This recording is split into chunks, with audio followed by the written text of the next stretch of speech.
Hi everyone, कैसे हैं आप लोग।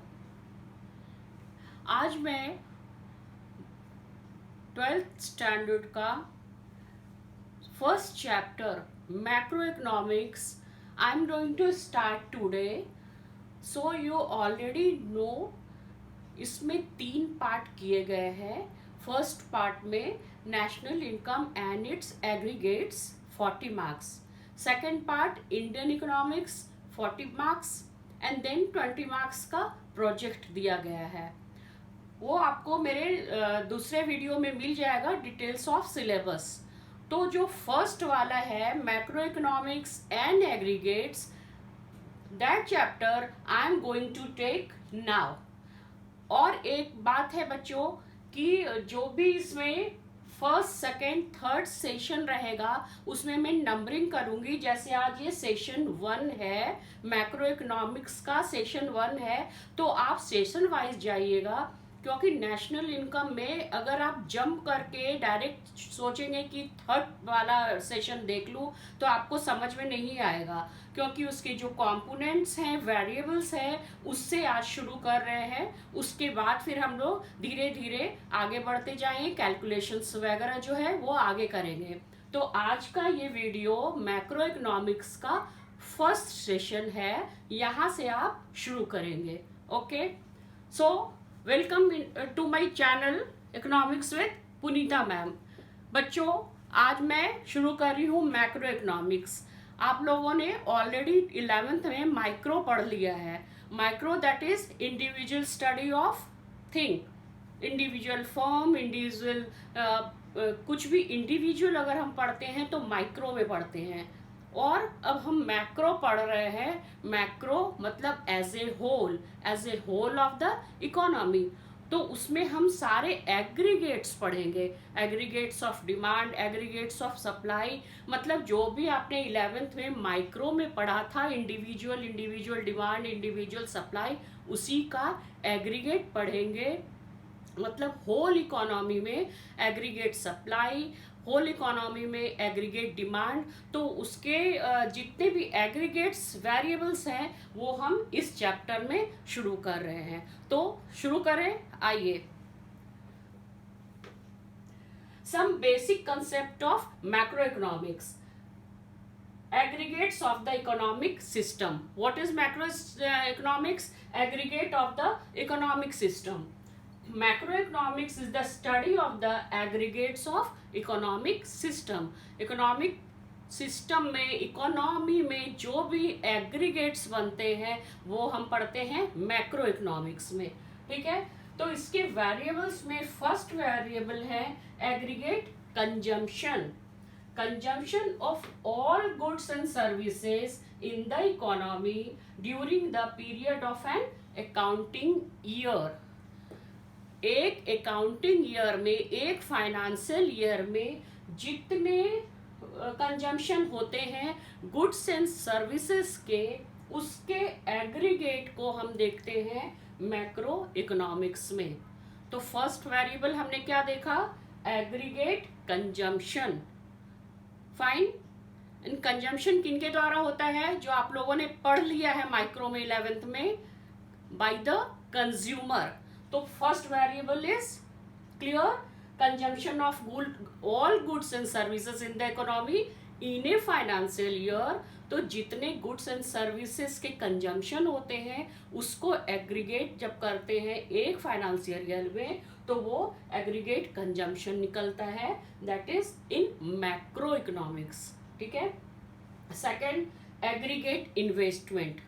ठीक है, एग्रीगेट इन्वेस्टमेंट किनके द्वारा किया जाता है? नेचुरली प्रोड्यूसर के द्वारा। जब कंजम्पशन हो रहा है कंज्यूमर के द्वारा तो इन्वेस्टमेंट होगा प्रोड्यूसर के द्वारा।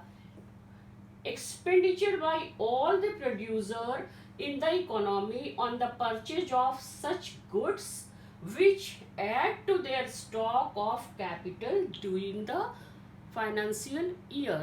मतलब कि एक्सपेंडिचर जो करता है एक प्रोड्यूसर अपने स्टॉक को बढ़ाने या प्रोडक्शन के लिए जो स्टॉक यूज करता है उसको बढ़ाने के लिए जो वो परचेज करता है स्टॉक को इन अ वन फाइनेंशियल ईयर, उसके एग्रीगेट सारे प्रोड्यूसर के इन्वेस्टमेंट को जब जोड़ दिया जाता है तो होल इकोनॉमी के जितने भी प्रोड्यूसर हैं उनके इन्वेस्टमेंट को जब जोड़ देते हैं तो क्या निकलता है? Aggregate investment in a one accounting year.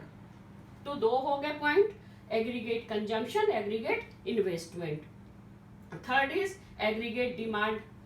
अब जब प्रोड्यूसर ने एक्सपेंडिचर किया स्टॉक पर, उसने प्रोडक्शन किया, तो वो प्रोडक्शन ऐसे ही तो नहीं रखा रहेगा, उसको खरीदने वाले भी कोई होने चाहिए। जो हम लोगों ने सिंगल डिमांड कर्व वगैरह पढ़ा था 11th में माइक्रो में, तो उसी डिमांड को जब एग्रीगेट कर देते हैं, जब फर्म ए, फर्म बी, फर्म सी या द होल इकोनॉमी सारे लोगों के डिमांड को जब हम एग्रीगेट करते हैं तो एग्रीगेट डिमांड बन जाता है total expenditure on the purchase of all goods and services in the economy during the period of an accounting year. मतलब जितने एक्सपेंडिचर किए जाते हैं किसी भी वस्तु या सर्विसेज को खरीदने के लिए एक अकाउंटिंग ईयर में, उसको एग्रीगेट डिमांड कहा जाता है। डिमांड मतलब कुछ परचेस करने जाएंगे तो उसके ऊपर एक्सपेंडिचर तो करना पड़ेगा, खरीदने के लिए हम खर्च जो करेंगे, तो टोटल एक्सपेंडिचर जितने भी होंगे किसी भी वस्तु या सर्विसेज को खरीदने के लिए पूरी इकोनॉमी का, तो वो एग्रीगेट डिमांड कहलाता है। हमने 3 पॉइंट अभी तक देख लिया, aggregate consumption, aggregate investment, aggregate demand. ठीक है, now fourth point is aggregate supply. Total production of goods and services in the economy during a year. Total production कितना होता है गुड्स एंड सर्विसेज का ड्यूरिंग एन अकाउंटिंग ईयर, उसको aggregate supply में हम देखते हैं। ये सारे वेरिएबल्स हम कहाँ देख रहे हैं? मैक्रो इकोनॉमी में। Then fifth one, domestic income. ये थोड़ा ध्यान से आप देखो क्योंकि आगे जब कैलकुलेशंस होंगे तो उसमें ये टर्म्स आएगा, ये आपको सॉल्व करना पड़ेगा। Domestic income, income generated within, within के नीचे मैंने अंडरलाइन लगाया है, income generated within the domestic territory of a country during the year.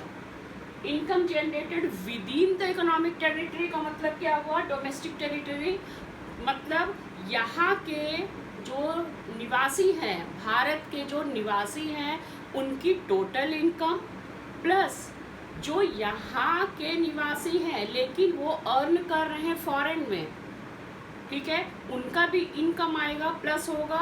क्योंकि अगर मान लो जैसे इंडियन एम्बेसी है अमेरिका में, वहाँ पे वो लोग रह रहे हैं, तो वो एम्बेसी जो है, Indian embassy in USA is within the domestic territory of India. Domestic territory का मतलब समझे कि हमारी एम्बेसी अगर यूएस में है या सपोज पाकिस्तान की एम्बेसी इंडिया में है, तो जहाँ पे उनकी एम्बेसी है और वहाँ पे वो जो अर्न कर रहे हैं उनकी अर्निंग, वो पाकिस्तान एम्बेसी की अर्निंग हमारे नेशनल इनकम में काउंट नहीं होगी, वो उनकी इनकम होगी। ठीक है, तो वो उनका डोमेस्टिक टेरिटरी हो गया।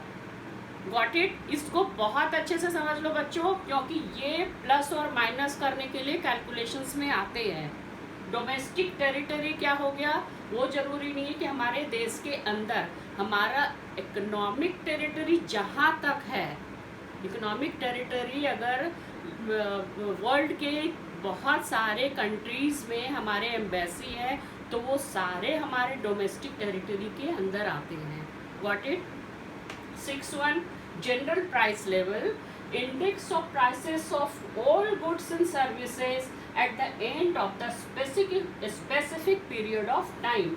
मतलब जितने prices हैं गुड्स एंड सर्विसेज के उनके इंडेक्स ऑफ प्राइसेस को जब एग्रीगेट किया जाता है तो वो जनरल प्राइस लेवल में आता है।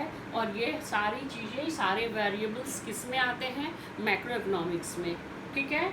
और ये सारे वेरिएबल्स आप एक बार फिर से क्लियर कर लें, क्योंकि इसके बाद हम क्या पढ़ेंगे? Types of goods in the economy. तो ये सारे वेरिएबल्स आई होप कि सारे क्लियर हो गए होंगे आपको। अगर ये मेरा ये चैप्टर, ये फर्स्ट चैप्टर है, first chapter of macro economics. इसके बाद से स्टेप बाय स्टेप हम लोग आगे बढ़ेंगे, कैलकुलेशंस करेंगे। तो ये अगर आपको अच्छा लगा तो बच्चों आप मेरे वीडियो को लाइक करें, सब्सक्राइब करें, शेयर करें और बेल आइकन को प्रेस करना ना भूलें। Thank you.